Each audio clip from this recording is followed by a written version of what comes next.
Assalamualaikum warahmatullahi wabarakatuh. Alhamdulillah Nana, kita bertemu lagi di pembelajaran bahasa Indonesia tema 8, subtema 3 dan 4. Materi terakhir di pelajaran bahasa Indonesia kali ini berbicara tentang lambang atau simbol rambu-rambu lalu lintas dan juga arah mata angin dan denah. Tujuan pembelajaran bahasa tema 8, subtema 3 dan 4 adalah 1. Mengidentifikasi isi informasi tentang rambu lalu lintas. 2. Mengelompokkan rambu lalu lintas berdasarkan jenisnya. 3. Memahami 8 arah mata angin dan menuliskannya. Menentukan arah mata angin berdasarkan teks. Yang kelima, menentukan ide pokok paragraf dalam teks tentang denah dan mata angin. Sebelum kita mulai belajar, mari kita sama-sama berdoa dulu anak-anak ya. Bismillahirrahmanirrahim. Rabbi shrahli sadri wa yassirli amri wahlul 'uqdatam min lisani yafqahu qawli birahmatika ya arhamar rahimin.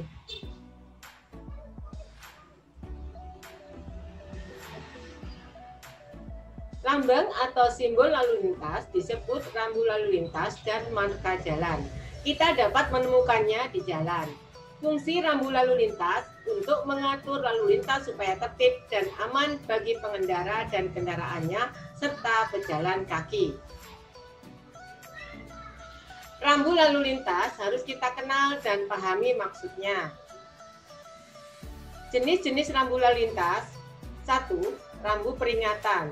Contohnya sebagaimana pada gambar berikut, yaitu ini adalah gambar yang menyimbolkan jalan licin. Jadi rambu ini adalah rambu jalan licin. Yang kedua, rambu larangan. Contohnya, rambu dilarang berhenti. Seperti pada gambar berikut. Yang ketiga, rambu perintah. Contohnya, wajib belok kiri. Sebagaimana pada gambar berikut. Yang keempat, rambu petunjuk. Contohnya, rambu petunjuk jalan sebagaimana pada gambar berikut. RS Damai Sejahtera ini tandanya jalan lurus. Pasar ikan ini tandanya tempatnya belok. Belok sebelah kiri. Dan taman kota belok sebelah kanan.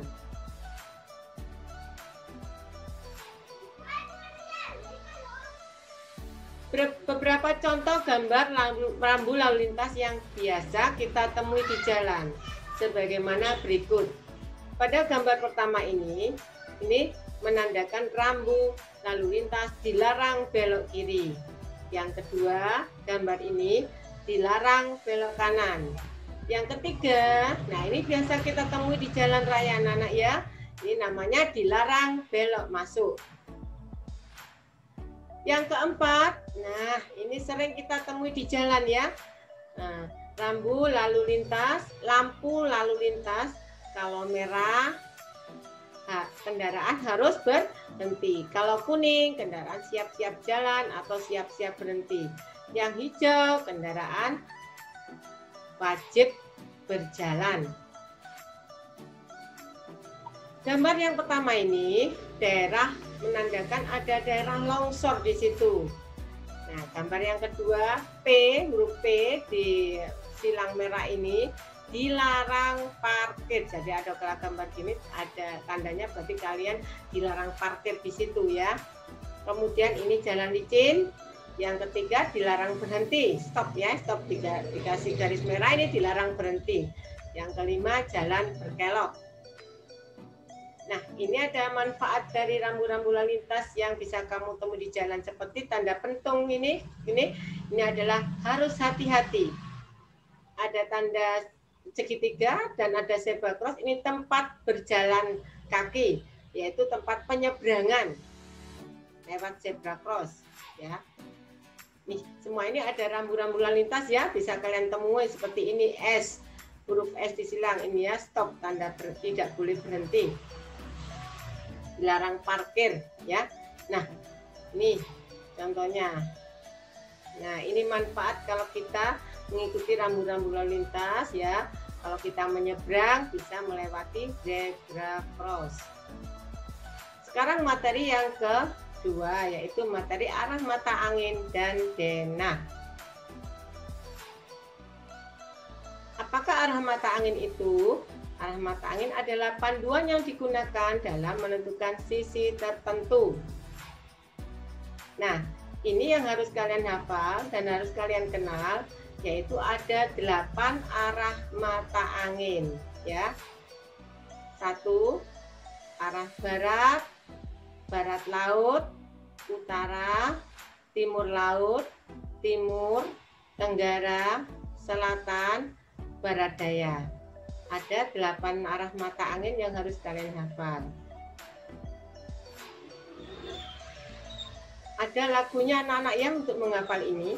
Coba dengarkan.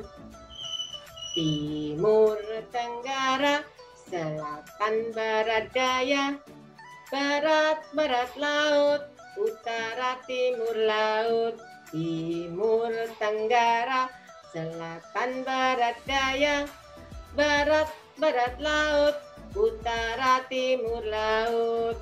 Itu namanya arah mata angin.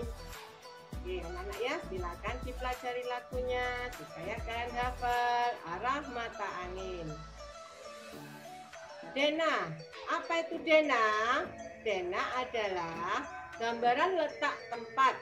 Dengan denah akan mempermudah kita untuk menemukan berbagai macam tempat-tempat tertentu tanpa harus bertanya pada orang lain. Kita juga bisa memanfaatkan kemampuan membaca denah untuk membantu orang lain bila ada yang bertanya pada kita. Unsur-unsur yang ada pada denah yaitu 1. Adanya sebuah judul denah. 2. Adanya gambaran umum sebuah lokasi. 3. Adanya arah utara. 4. Adanya penyebutan nama-nama dari setiap tempat pada gambar denah. Ini contoh-contoh gambar, ini contoh denah, gambar denah anak-anak ya. Ini namanya denah lokasi. Denah lokasi adalah gambar yang menunjukkan lokasi suatu tempat. Ini adalah denah ruang belajar. Jadi ini anak-anak ya, denah itu ada judulnya, ini judul denah. Ada arah utara, ada arah mata anginnya ya. Dan arah mata utara selalu menghadap ke arah ke atas. Arah utara selalu menghadap ke atas. Nah, kaitan dengan itu semua di dalam buku modul nanti kalian akan membaca teks yang di dalam teks itu ada kandungan tentang menentukan letak tempat pada suatu denah. Ya, ada juga menentukan arah mata anginnya dalam teks. Nah, kaitan dengan teks nanti ada materi yang diulang kembali ya, yaitu tentang ide pokok. Sudah ulangi kembali apa yang dimaksud ide pokok. Ide atau gagasan menjadi pokok pengembangan paragraf. Makanya nama lain ide pokok adalah gagasan utama. Ide pokok terdapat di kalimat utama dan setiap paragraf hanya ada satu ide pokok. Kalimat utama tidak sama dengan kalimat pertama. Kalimat utama bisa ada di kalimat pertama, bisa pada kalimat terakhir, atau bahkan kalimat pertama dan terakhir. 5 langkah menemukan ide pokok. 1. Baca seluruh paragraf dengan cermat. 2. Cermati kalimat pertama hingga akhir. 3. Baca kalimat demi kalimat sampai kamu menemukan ide pokok paragraf.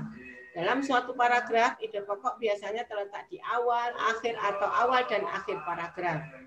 Tandai ide pokok tiap paragraf, misalnya dengan menggarisbawahi. Tandai info penting dalam setiap paragraf. Demikian anak-anak materi yang bisa Ustazah sampaikan di pembelajaran terakhir Bahasa Indonesia di kelas 3 ini. Mudah-mudahan Allah memudahkan kalian dalam belajar dan tetap semangat walau kita belajar di rumah. Sampai sekian dari Ustazah, semoga bermanfaat. Assalamualaikum warahmatullahi wabarakatuh.